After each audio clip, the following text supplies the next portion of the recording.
Good evening, everyone. Screen is visible.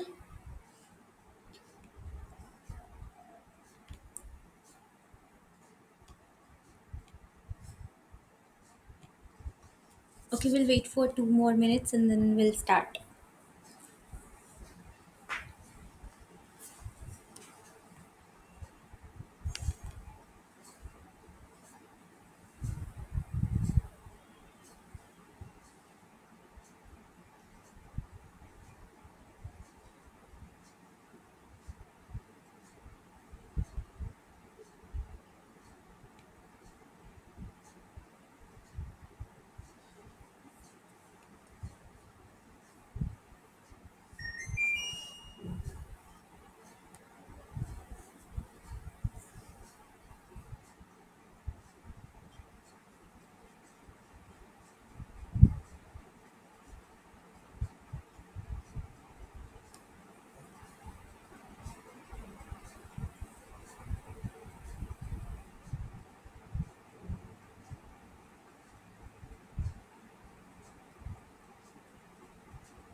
Okay, let's start.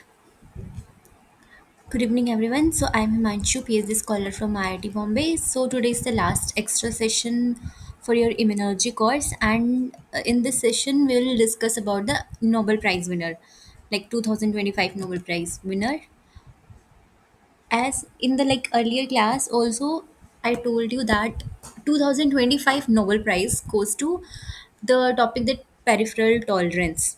So first of all, see that what is this Nobel Prize. So this Nobel Prize are the biggest award, like for a science, like this is the biggest award in our science field, Nobel Prize in physiology or medicine, right? So these Nobel Prize are mostly this Nobel Prize. The first it was administered by this Nobel Foundation, uh, with the so that whoever, so this Nobel Prize is dedicated to the humankind. So the discovery which is beneficial to the humankind and which give the greatest benefit to humankind. So those people who discover whatever, so that Nobel Prize goes to that. So these prizes were first awarded in 1901, which marked the fifth anniversary of Albert Nobel death. So this original Nobel Prize covered the five fields: Nobel Prize in Physics, Chemistry, and this one is Physiology or Medicines. Today we will discuss about the Nobel Prize 2025 in Physiology or Medicine, which is on this peripheral tolerance and which is a part of immunology, right? And also the Nobel Prize in Literature and other is Peace. And sixth prize in 1968, this prize in economic science is also established by this Sweden Central Bank in the memory of this Alfred Nobel. So this is the most prestigious award available, like the biggest award in any field. So the first Nobel Prize in Physiology or Medicine goes to this Emil Adolf von Behring, which is a Germany-based scientist, and this award is work on because this scientist work on the serum therapy, especially its application against the diphtheria. We know that diphtheria, a very deadly infectious disease that time. Now, the diphtheria is very common and like easily treatable, but that time it's a very deadly infectious disease. So he gave this serum therapy. So this is the first scientist who awarded for his discovery on the serum therapy. And the scientist who received the two Nobel prizes in medicines related is the only this Frederick Sanger. Uh, Basically, this Nobel Prize in chemistry, but this is the science, but science in the science field, like okay, in 1958, he got the Nobel Prize to determine the structure of insulin and also the sequencing of DNA in 1980. So now come to the main that the Nobel Prize 2025 on 6th October, it goes. So this time, the Nobel Prize in Physiology and Medicine was awarded or also decided by the Nobel Assembly at Karolinska Institutes. So the members, scientists there, they decided that whom this award will like goes to. So they decided that the Nobel Prize in Physiology 2025 goes to this three scientists, Mary, Fred, and Shimon. So these three scientists collectively they got this Nobel Prize for their discovery concerning this peripheral immune tolerance. So this Mary, she uh, is born like this Mary scientist. She born in 1961. She did her PhD from Princeton University, and now she is senior program manager at Institute for System Biology. Fred, born in 1960, he did his PhD in 1987 from the University of California, Los Angeles. And Shimon, he did now he is a like distinguished professor in immunology also, and he did his PhD from Kyoto University. So these are the three independent scientists that they got the Nobel Prize in like regarding to the peripheral tolerance. Now what they did is like about this peripheral tolerance. So this Mary and this Fred, they are the co-author in the paper that this is the paper that disruption of new fork hat winged helix protein scurfin result in fatal lymphoproliferative disorder of scurfy mouse. So these paper got published in Nature Genetics. So this is the first time that they identify the gene FOXP3, and they said that this gene is very conserved, and these is very important for the regulatory T cells, right? So the first time in this paper, like this is a paper related to scurvy, which is an X-linked recessive mouse mutant, and because of this X-linked recessive disease, that person, and mostly it happens in the hemizygous males, and they cause the lethality in this. And after the birth of this 16 to 25 days, the male go like the male like that person will die after the 16-25 days after the birth, because it caused the lethality this. And it is characterized by that what they noticed that in the patient which have this scurvy disease, X-linked recessive disorder, they have a very high over proliferation of CD4 positive cells and CD8 negative T lymphocytes, that they have a very high T proliferative cells. If there is a very high T cells, we discussed that they will attack our cells also. And because of that, they did this extensive multi-organ infiltration, and there is a elevation of this numerous cytokines.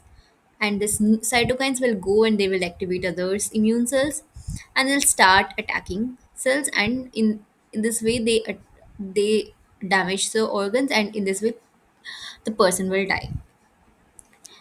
So similar to the animals, then they study this in the animals and see that if the animals they have which is very no expression of CTLA4 and this TGF beta, the pathology seems to be result that they now they don't have ability to properly regulate this CD4 cells.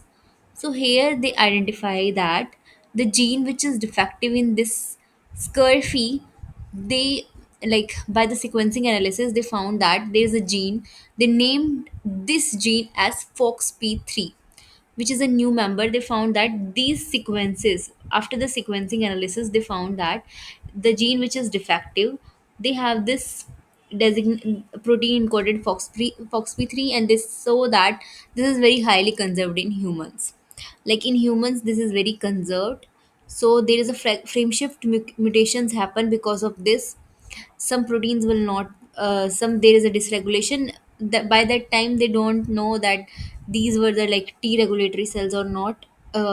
Only that they named it as the FOXP, that the genes which is regulating this behavior, they named the gene is FOXP3, but they don't know about the T regulatory and all. So another independent scientist, Shimon, he first found that this there is another set of T cells, and we call it as T regulatory cells. We know that there is a helper cell, then cytotoxic T cells, but another is this T regulatory cells. So this is the paper, the T cell mediated maintenance of natural self tolerance, it breakdown as a possible cause of various autoimmune disease. So this paper, in this paper, they shows that there is an if there is an elimination of small subpopulation of peripheral T cells. So if that small subpopulation of this peripheral T cells, if we eliminate these T cells, then after the elimination of these T cells, there is an extensive activation of this self-reactive T cells from the remaining T cells. Now they have the self-reactive T cells, and they will produce a organ-specific or systemic autoimmune diseases in normal mice. When they remove this peripheral T cell subpopulation, some small subpopulation, they removed it, and after that they found that there is a self-reactive T cells, and they'll start attacking to our cells and cause this autoimmune diseases. And after that what they do is again this they reconstituted what, like the eliminated T cells, when they again add those cells into the thymus of the mice, they again add, which expresses the CD25 molecules. They the cells which expresses this another receptor called CD25, they, so that what are the receptors that is different in this subpopulation, that is CD25. So they again add this CD25 expression cells into the mice, and what they found is very interesting, that now the activated T cells, they suppress the immune response to known self as self antigen in an antigen's non-specific manners. So in this way they discover this T regulatory cells. Because of that, now the T cells can regulate their functions, and they can recognize that which are the own cells and which are the foreign cells. Although the degree of abnormality in T cells regulation significantly influence the spectrum, incidence, and severity of autoimmune diseases. Now, the how much abnormality is there in the T cell regulation, that will decide that how much incidence of any autoimmune disease and how much severity of that disease. So T cell abnormality itself cannot determine the specificity of elicited autoimmune response, since a comparable degree of abnormalities cause different autoimmune disorders. So only the T cell abnormality, they will not decide whether how much specific autoimmune response will come. Since there is a comparable degree of abnormalities, that cause different autoimmune disease depending upon the mouse strain used. Now, the host genetic elements thus significantly contribute to determining the specificities. So, these findings taken together indicate that one aspect of natural self tolerance is maintained by this T cell mediated or dependent control of potentially pathogenic self reactive T cells in the periphery, because these are the peripheral T cells, and to activate this disease, and which will elicit the autoimmune diseases depending upon the genetic makeup of host. So this is the overall summary of that paper, in which they first isolated these cells and named as a T regulatory cells, and these have a special kind of marker, which is a CD25.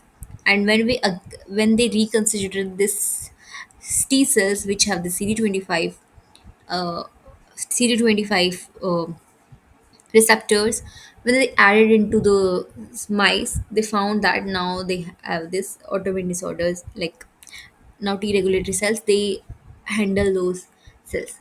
So this is the overall summary of this, that Shimon, as I already, this is a 3 day old mice. They remove this thymus, and after the removal of this thymus, what they do is they transfers the donor CD25 T cells. So here, this subpopulation, the only one population which have the CD25, they added into the thymectomy this mice which have nude mice, and once they added, they found that there is a no autoimmune diseases.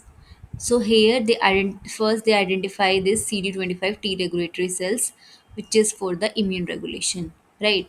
If these T regulatory cells will not be there, then it will not decide whether, then there will be very high hyperactivation of the T cells, and which can cause this autoimmune diseases. So once we remove this thymus, then because we know that thymus have these T cells, and we found that there is an autoimmune diseases, and there is a this C2, but there is a cell population, that CD25, where we again transferred into this thymectomy mice, and we found that this will again, like, there will be no autoimmune diseases because there will be proper regulation of these T cells, right?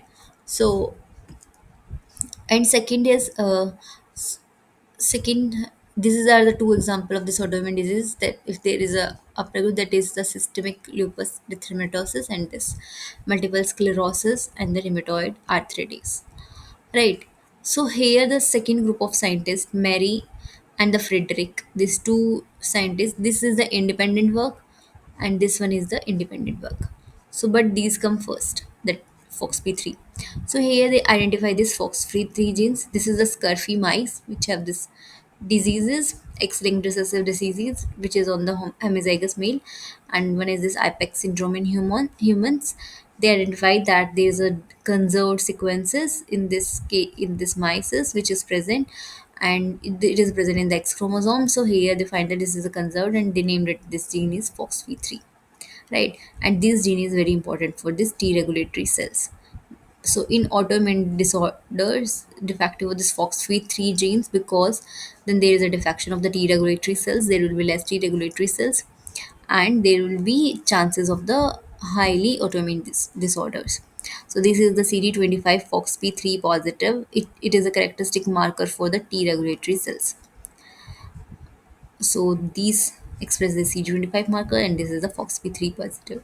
So this is important for any T regulatory cells. So this is the overall.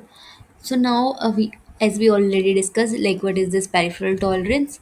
We know that B cell develop start in the bone marrow, and the bone marrow, the process happen in central tolerance, and in spleen and the secondary lymphoid organs, the process happen, that is the peripheral tolerance. So we, the Nobel Prize which got that this peripheral tolerance, before that we know that, yeah, there will be the central tolerance is there. We know that this is the antigen independent phenomena before the exposure of the antigen. This is the common lymphoid progenitor cells, and after that it will convert into the B cell commitment cells. Then the pre BCR will come, and after that pre BCR cell there is the checkpoint 1, in which pre BCR which is expressed, and VDG recombination of IgG, and also there will be the selection of the beta selections. then it will go to the pro to pre B cells, right? After the pre B cells, it will go to the immature B cells. So here this peripheral, here this central tolerance will come, the checkpoint 2, and we call it as negative selection 1. What happen in this case, there will be the cells which will recognize the self cells as a known, as a foreign antigen. They will kill that cells. So there will be the removal or inactivation of the B cell receptor clones that recognize the self antigen. So there is a cell, our cells, and they are recognizing the MHC1 of our cells, and they'll kill our cells. So those cells which recognize the self antigens, they'll kill or inactivate those cells. This phenomena we called it as central tolerance, right? So this already established, but now this peripheral tolerance will come, in which what happen is there is a removal or inactivation of the BCR clone that requires the self antigens. So here after transition to the mature B cells, so this will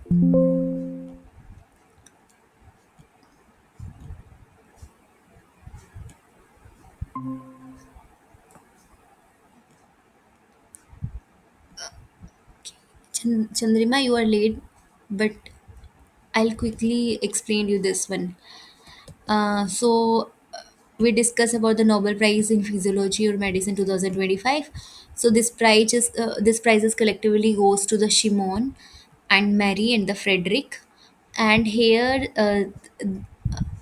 they got this prize on the here. What they this Shimon did is this CD25 T cells.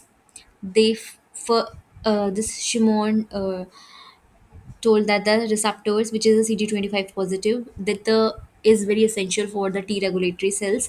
So for that, what they do is, this is a 3-year-old mice. They remove this the thymus. We know that the thymus is important for the T cells, right?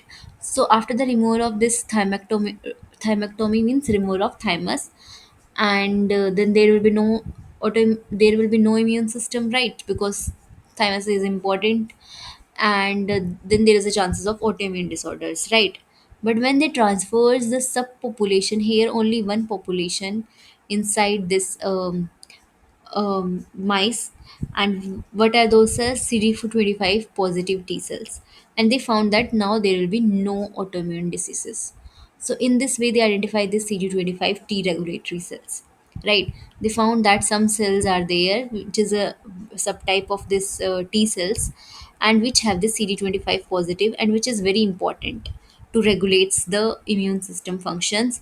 If these cells will not be there, then there will be abnormalities in the immune system, and then they can cause the autoimmune disorders.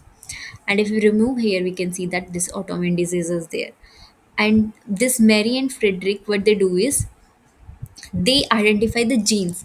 So these Mary and Frederick, these are the first scientists that they describe these genes, but they don't know whether what this gene do, that the this help in the maintenance of T regulatory cells.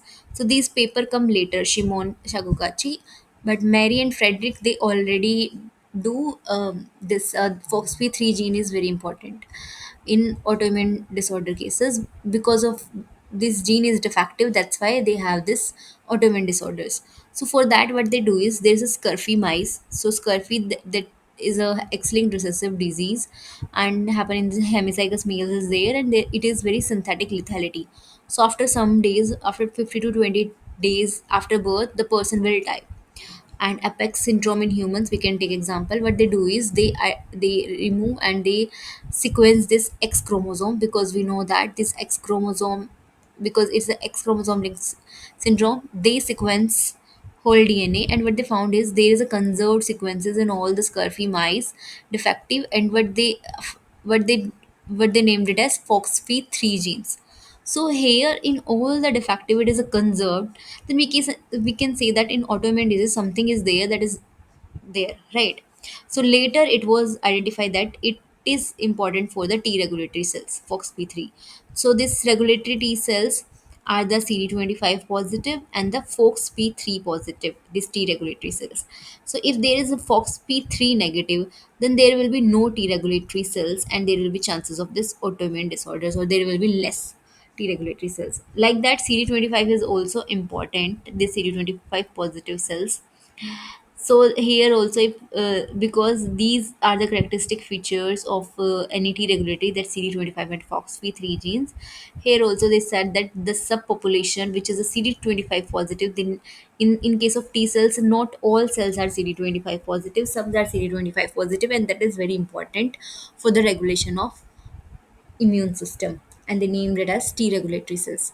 So these are the three scientists that they collectively gave this Nobel Prize in Physiology in 2025. Then I describe this that the how this peripheral tolerance. What is this peripheral tolerance? Is we know that central tolerance already there, that there is a removal and inactivation of these BCR clones that will recognize the self antigen. We named it as central tolerance. But removal or inactivation by these three different pathway, that energy deletion and the clonal deletion and energy, so that will come under the negative selection process, and which is a step for the transitional to the mature naive B cells, right? So this is the central tolerance, which is happens in the thymus and bone marrow. This is lymphoid precursor cells, and they will convert into the immature. Then the tolerance test will be there. If it is tolerated, but it will not recognize the self antigens, and it will recognize our self cell as self cells. Then the cells will not die. But if it will recognize the self antigen, and it will start, like, because of that the self cells will undergo the apoptosis process, then it will be a trouble for our body, right? So that's why the elimination of those cells will be very important, right? So that's why there this is the test. If there is an it will recognize the self antigen, then it will goes to this apoptosis process. Then the peripheral tolerance will come, in which this four processes will happen. This regulate, if they mature lymphocytes, if they pass this central tolerance and this peripheral tolerance, they will convert into the mature lymphocytes. But again, they'll give one more chance to those cells which don't pass. They'll go, receptor editing will be there, that already discussed. Then the process energy comes, and if still it will not pass to this receptor editing, then it will go undergo the apoptosis. Also the suppression, that we know that this flowchart is that regulatory T cells help in the suppression of this. If the tolerance test, the suppression will not happen, then it will go to either apoptosis or energy or to the mature lymphocytes, right? In mature lymphocytes. So, so this is the FOXP3 genes, and this is the proteasome. What they do is, in T regulatory, in which the T regulatory cells are very less. So the ubiquitination of these genes, even if we know that what is ubiquitin do is they degrade the proteins. So this ubiquitin will attach to the FOXP3 genes in the presence of USP7, and if it will inhibit by this IL-6 interleukin 6 heat shock LPS. It's a very extra information, this is extra information for you guys. So this is another protein which inhibit this USP7. If it will inhibit, then there will be the FOXP3 genes. And if there is a FOXP3, and we can see that there is an increase of the T regulatory cell mediated suppression. So this figure I put that this FOXP3, if there is a formation of this FOXP3 genes, and we can see that there is an increase in the population of T regulatory cell mediated suppression, right? If this in the process of ubiquitination that are already degraded, and there will be no FOXP3 or very less FOXP3, we can see that there is a decreased T regulatory cell mediated suppression. So that will define that this FOXP3 is very important in the T regulatory cell mediated suppression, right? So these are the mechanism of this FOXP3 regulatory T cells, suppressive cytokine cytolysis process, and also this metabolic disruption by this FOXP3. These are the different function of this T regulatory cells, targeting disease by other mechanism. So these are the FOXP3 positive or CD25 positive T regulatory cells. They suppress the cytokines and secreted molecules, so they will not stimulate and our cells. So this is the process how they, this is the main four function of this NET regulatory T cells, so that they can keep our immune system in controls, right? These I already discussed in the previous class and explained you guys, right? Now the if you have any doubt you can ask.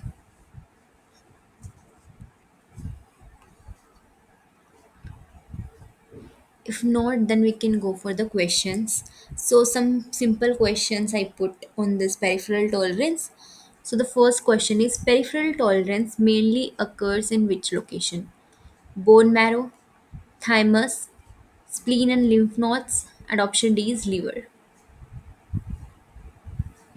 Option C. Okay, anyone else?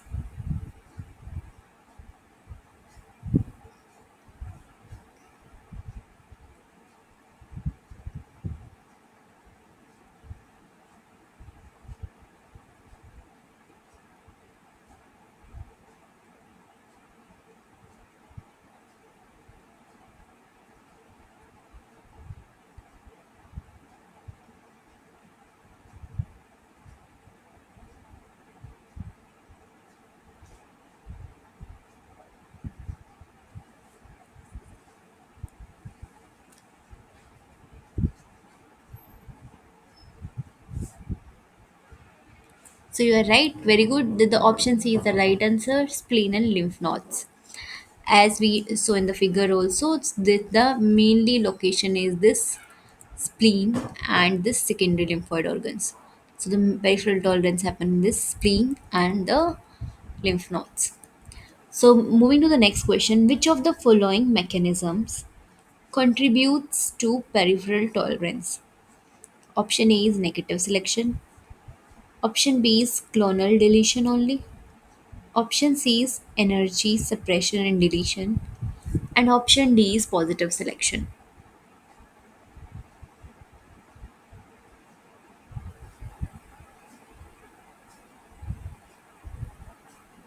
Ma'am, option C. Okay, we'll wait for one more minute. Anyone else?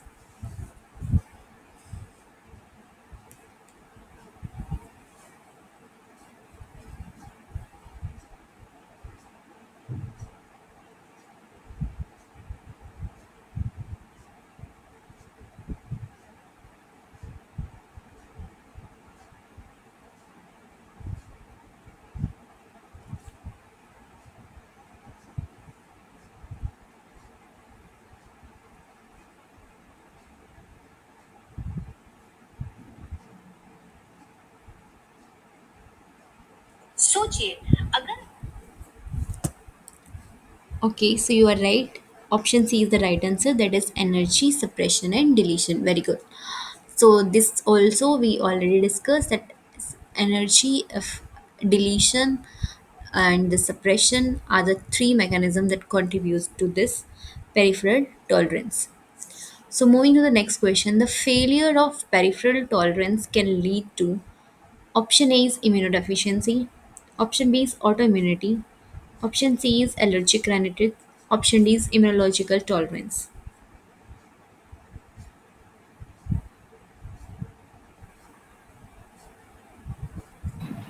option B autoimmunity.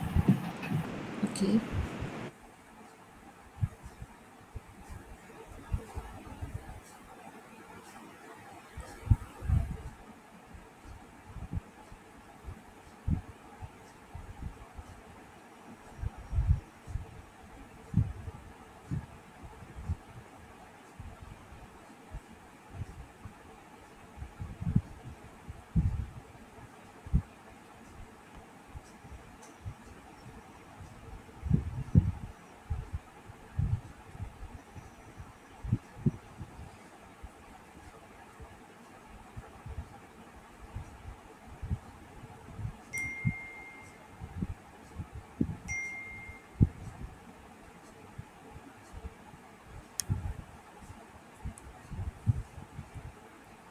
So you are right, autoimmunity. If there is a failure of this peripheral tolerance, then it will lead to the autoimmunity. It will start attacking to our body if there is a no T regulatory cells, right? Moving to the next question, which of the following T cell subsets is crucial for maintaining the peripheral tolerance? Option A is Th1 cells, option B is Th2 cells, option C is T regulatory cells, and option D is cytotoxic T cells.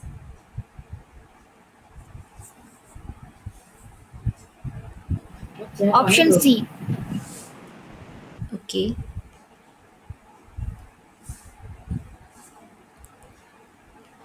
so you are right. Very good. Option C is the right answer. That is the T regulatory cells are the cell subsets which is crucial for the maintaining the peripheral tolerance, and these are the CD25 and FOXP3 positive cells.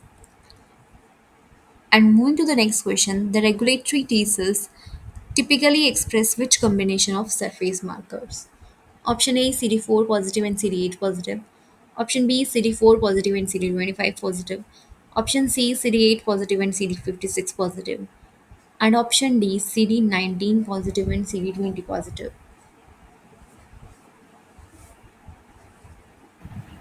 Option B. Option D. B. B or D? Option B. Okay, okay. D.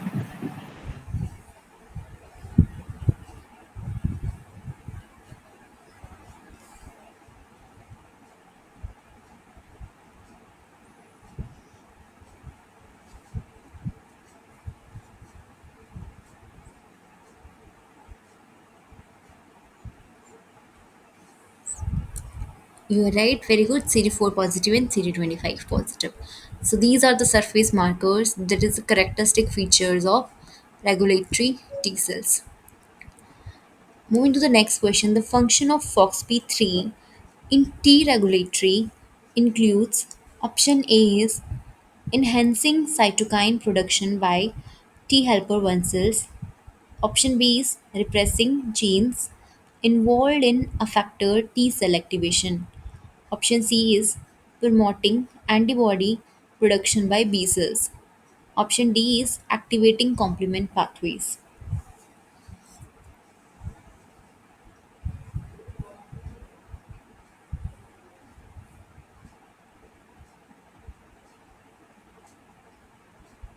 Option B.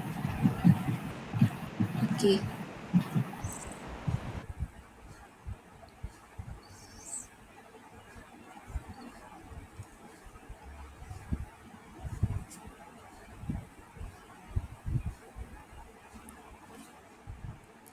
you are right, very good. That repressing the genes involved in the factor T cell activation.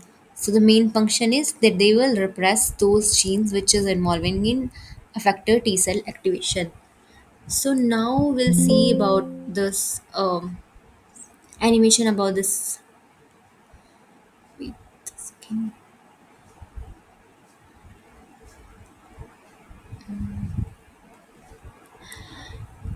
Okay, so I want to show you the papers in which screen is visible, right? Yes, ma'am. Okay, okay. So you guys know about the paper and all. So this we can search by the PubMed and all.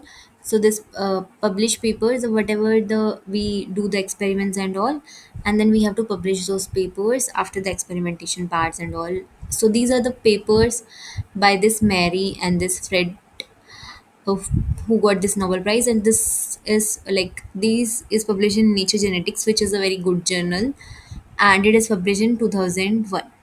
So you can, if you want to know more about and what are the experiment they do to prove that, and what they do is, so you can go and you can read about this, like how they do is, so the disruption of new forkhead winged helix proteins, that scurfy, which is a X-linked recessive mouse mutant, uh, because of this X-linked recessive disease, there is a lethality in hemizygous males, and after the 16 to 25 days, it will die. And what they found is, in case of the scurfy disease, the people who have this, the mice who have this, they are characterized by that there is a over proliferation of the CD4 T lymphocytes. So there is a hyperactivation of T cells and extensive multi-organ infiltration, that T cells will go to the different organs, that there is a very extensive multi-organ infiltration that I already described, but you were late na Chandrima, so that's why I'm again explaining you. And there is an elevation of this numerous cytokines. So what happened in this disease, that these T cells which are very high in numbers, now they go to the different organs. So there will be extensive multi-organ infiltration. Because of that, what they do is, now next function of these T cells is releasing the cytokines, right? So then there will be a increase in the cytokines. Because of this very high over proliferation of these T cells, they will release the numerous amount of cytokines, and these cytokines then they will attack to our cells. And now similar to the animals that, and and these are the same as animals which have don't have the CTLA4 and TGF beta. They observe that because of that, in scurvy mice, they have inability, now they don't have any ability to properly regulate this T cell activity. After that, they identify the gene, which is a gene which is defective in scurvy mice. How they do is by combining this high resolution genetic and physical mapping. So they do this high resolution genetic, and after that followed by the physical mapping with the large scale sequencing analysis. And what they found is, after the sequencing analysis and all, they found that there is a protein which is encoded by this gene FOXP3. And it they these proteins, they include under this Fock-Hat winged helix family proteins, and which is a very transcription regulators, and it is a very highly conserved in humans. So they that proteins they like put under this family, that is Fock-Hat winged helix family, right? And they said that it is a very highly conserved in humans. So in all the humans, the sequencing of this FOXP3 is very important. Why important? If there will be no T regulatory cells in our humans, this highly conserved sequences will not be there, then there will be no proteins of this FOXP3, right? And this T regulatory cells will not be there, then the person will die, because now there is a no peripheral immune tolerance. So in this, they only describe this about this FOXP3 and all. And now what they found is, in scurvy mouse, what happened, they don't have this properly FOXP3. They found that there is a frame shift mutation. What is this frame shift mutation? If there is a mutation in only one nucleotides, and what if there is an addition or there is a deletion of any nucleotides? We know that there is a three pair of this codon AT, G, CTT. If we delete only one, then the whole sequencing will like the frame will change, right? If initially it was A T G T T C, if we remove the T, then it is AAT, but next after the TCG will come, then it will code for another proteins. So basically the whole protein will be defective or non-functional protein will form. So because of this frame shift mutations, they will reserve the product that will lack this fork head domain. So now what they found is, after this mutation in these proteins, the fork head domain is not there, and there is a mutation in that domains. So the genetic compilation, after the properly compilation of all the data, they found that the protein product of this FOXP3, scurfin, is very essential for normal immune homeostasis. For normal immune balance, it is very important. If it is defective or something happens, then there will be chances of autoimmune diseases. And later, the next scientist, as in the slide we mentioned that late and after that, these scientists will come and they named it as T regulatory cells. And these are the paper that in which they showed that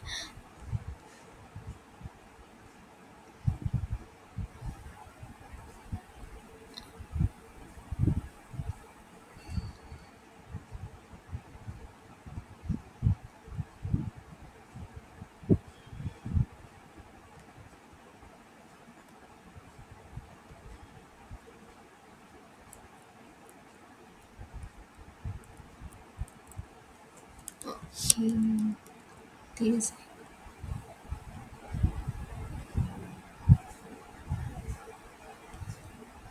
Okay, and this is the second paper by this Mary.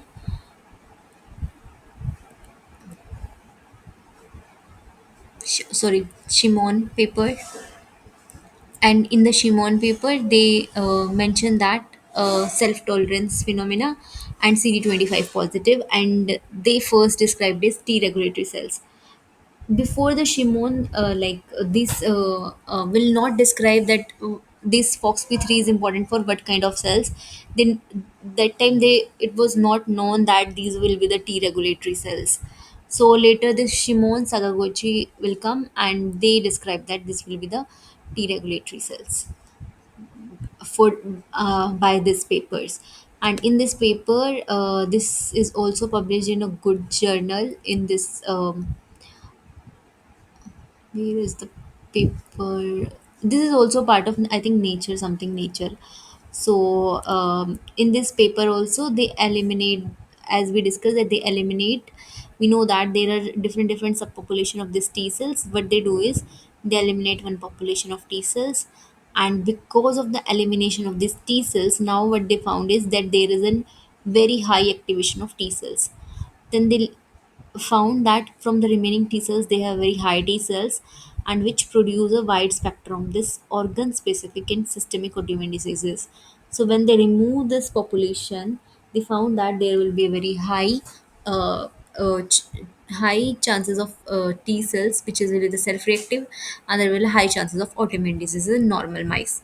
Then what they do is that's a population which expresses the CD25 receptor. They again put it into this, and they found that again apparently included this activity T cells, and which suppress the immune response. Now, after the adding of the CD25 positive cells, they found that now the body can recognize which are the self cells and which are the non-self cells. So, so in this way, they named it as T regulatory cells, and that's how they got the Nobel Prize.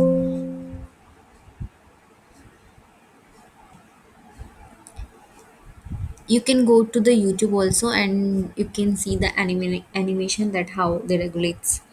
If you have any doubt, you can ask.